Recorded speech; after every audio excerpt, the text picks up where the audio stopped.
Yan. Hello. Ito, no. Medyo nahihirapan kayo paano i-install si Pharonix, ano, sa Deeprise, no, dahil kay Windows Defender. So, ngayon, ituturo ko sa inyo kung paano siya i-disable.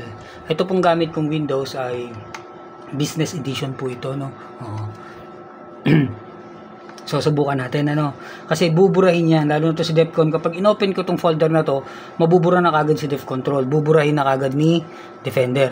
So, ganito yan, ano. Pagka-install nyo, i-disable nyo. Kung ganito mag-disable, no. First step, double-click nyo dito.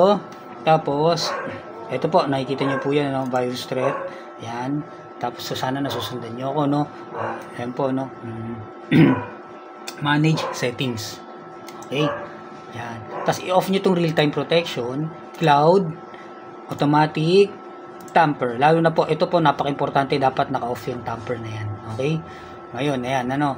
Ayan. Ito, dito kayo mag-add ng exclusion. Mas maganda kung i-add nyo na kagad yung downloads. Folder, downloads. Ayan. Para lahat ng i-download nyo, hindi niya nabuburahin. So, ayan, napatay na natin si, na-disable na natin si Defender. I-disable din natin si Firewall. Okay, lahat siya naka-on. Oh.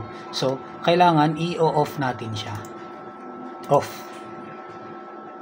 Back. Tapos dito. Tik na. Tapos. Wala mo punta ka man dali nyo? Naka-live lang ako. Hindi pa ngayon. Punta ka lang sa firewall, no? Ayan. Domain. I-off natin. Sa Sabado kami ni Utoy. Yan. Tapos, ito naman private network. Off din yan. Tapos, itong public network, off din to. Ayan. So, yan. Naka-off na si firewall. So, hindi niya nabuburahin si Defcon. Ayan. Ma-access nyo na yan. Bawa to. Run na sa admin natin. Yan. Ma-access nyo na. So, kahit ilagay na natin dito si Pharonix, no?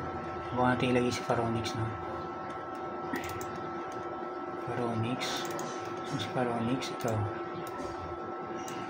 Hindi niya nabuburahin si kailangan.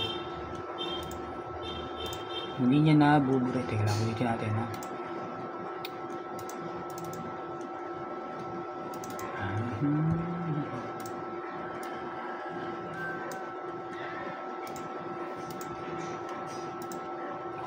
Yan, no? So, hindi niya nabuburahin si Pharonix. Nandiyan na yung patch niya, no?